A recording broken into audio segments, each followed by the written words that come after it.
Look, I finally did it! I'm going to read the story. Be happy for me. Uh, it's like 10. If you can see the clock, I'm like really tired because I woke up like 3 hours ago. Yeah, sure.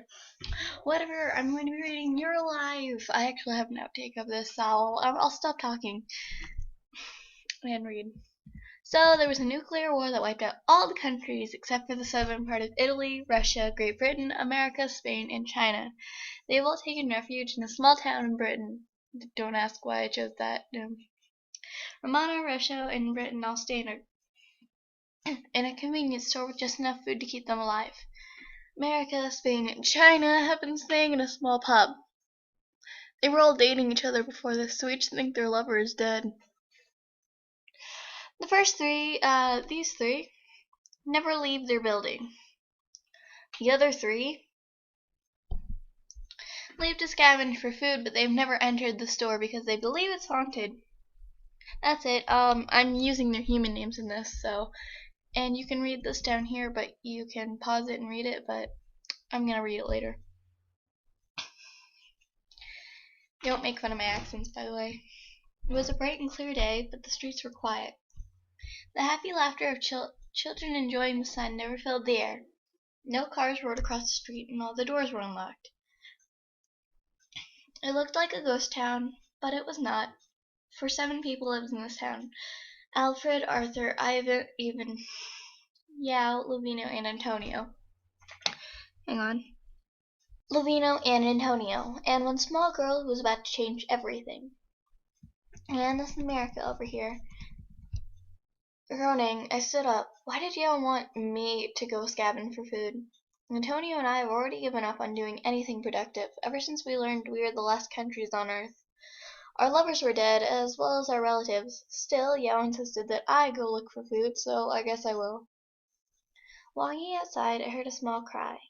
Anyone? Mama? Papa? Sister? Following the voice, I was greeted by the small park we had passed by so many times. Except this time, there was a small girl with blue hair sitting there. What? A survivor? I said, staring at her. Mister! Mister! The young girl gasped, staring straight back at me with a huge grin on her plump face. Yeah, I asked, trying to keep it down, seeing as the back of the pub was about 10 feet away, and the brick walls weren't the best as a noise blocker. Can you check the small supermarket, please? The girl began, but was washed over by sleep. I know, she almost finished the sentence, but whatever. Picking her up, I carried her back to the small pub where we lived. Yao answered the door. I feel so weird trying to do this. Yeah, a little girl. A little girl? Where did you find her? He yelled, almost waking Antonio up. She was inside that small park behind the pub. Can you take her in while I look for food? I said. If Antonio woke up, I knew he would be happy. He loved the little kids. It reminded him of the time he and Lovino spent together when he was younger. And there's a little time skip since the pub is about half a mile away from the supermarket. Arriving at the supermarket, memories flooded my head. I hate myself. I yelled up, tackling my British boyfriend. Al, how many times have I told you not to call me that? Anyways, why is that date a trip to 7-Eleven? He scolded. Well, this is just the first stop, I happily said, grabbing his hand. Wiping a tear from my eye, I stepped up and knocked on the door. What? Who's there? A rough voice called out.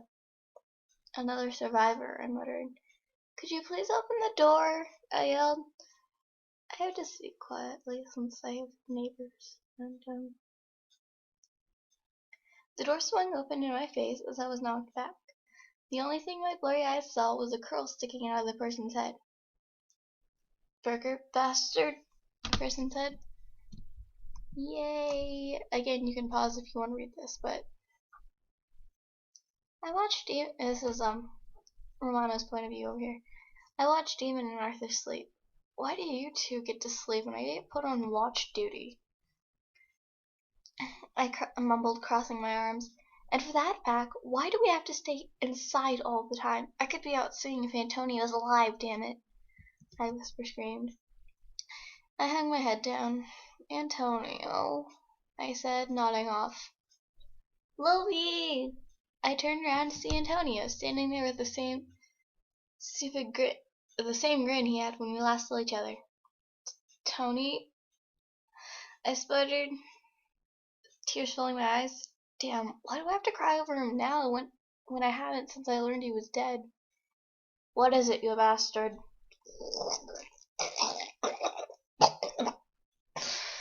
I heard my own voice call out from behind me. Antonio puffed up his cheeks playfully. Well, excuse me for not wanting to see my fiancé, he said, hugging the other me. Like I care, I replied harshly. Had I always been that cruel to Antonio? And if he had hugged me now, I would never let go of him. Single tear streamed down my cheek. When 2 loud knocks rang throughout the store as I was jolted out of sleep, tears still trailing down my cheek. What? Who's there? I called out, my voice almost broken down. I wasn't really expecting an answer, but a strangely familiar voice called out, Could you please open the door? I couldn't see the person through the window, so I swung open the door. The person on the floor was the last person on earth I would have expected to see. Alfred was sprawled out on the ground, looking up at me with dazed eyes. Burger bastard, I softly said. When my America's over here. When my eyes cleared, I was met with Lovino. Lovino, I said, blinking, trying to see if it was an illusion. I never thought there was another country besides those two, Lovino said, helping me up. Those two? I just put other in need to fix that. Lovino looked at me like I was crazy. Arthur and Even, we all thought we were the last countries left. My eyes widened at that statement as I interrupted him. Arthur? You mean he's alive? I said, trailing off.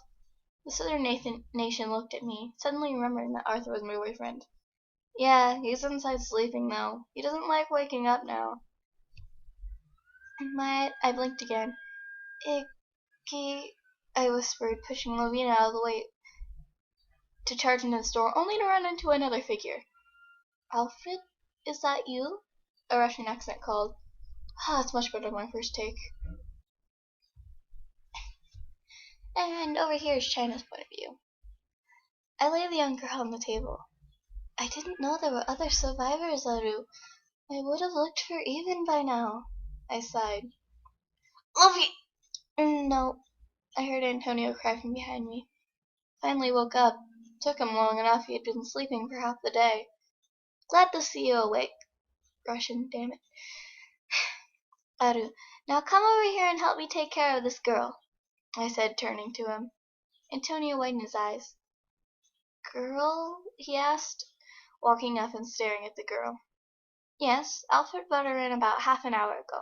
He said he found her in the small park behind the pub. Come to think of it, he usually is back by now. Anyways, you sounded worried. What were you dreaming about?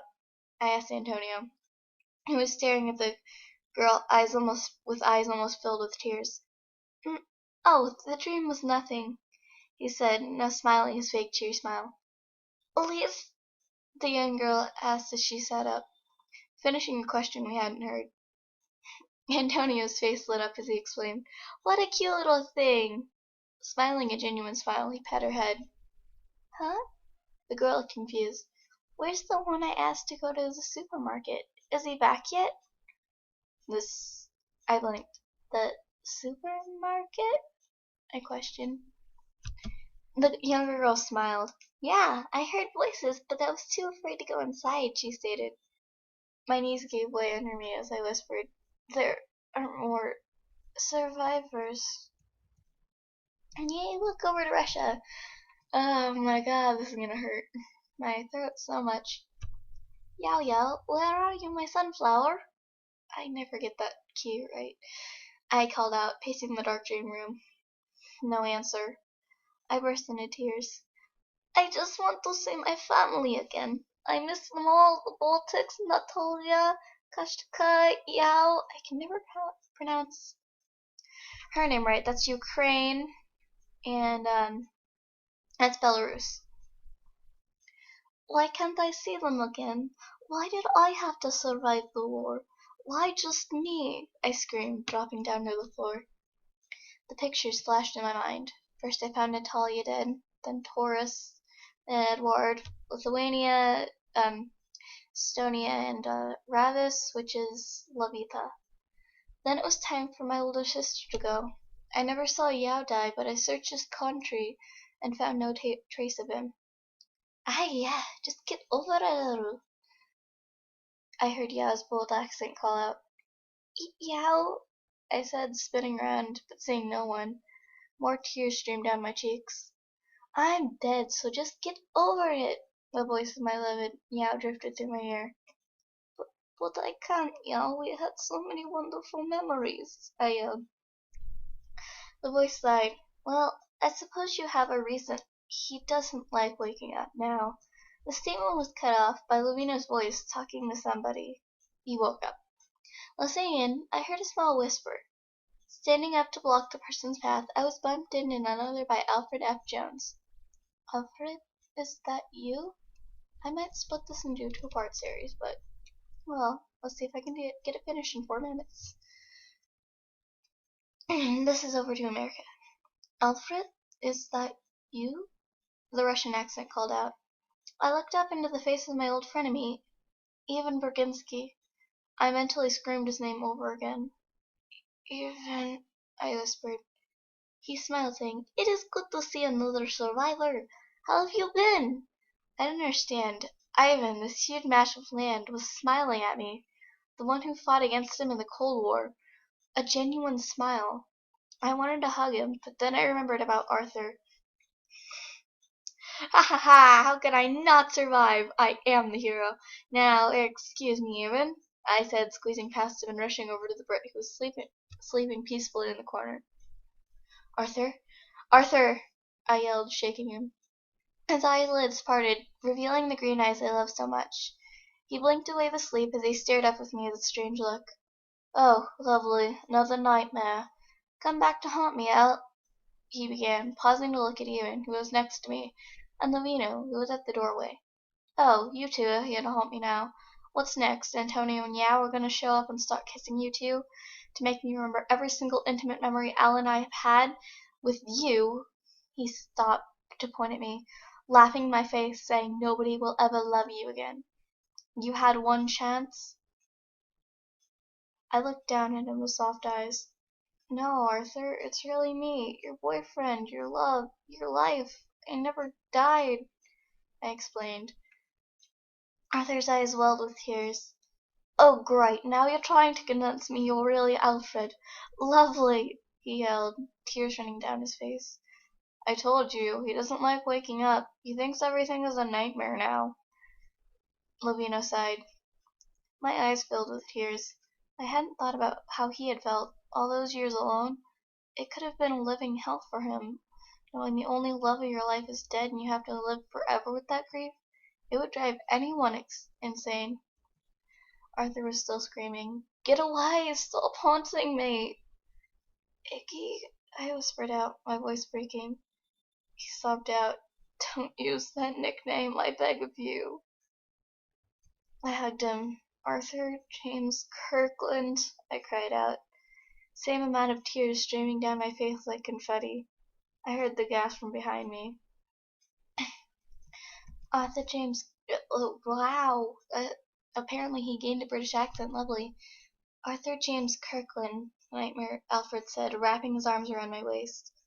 I gasped. You are Alfred, aren't you? My voice managed to break out. Wrapping my arms around him, the darkness of my nightmare prison dissipated. Wow, time limit.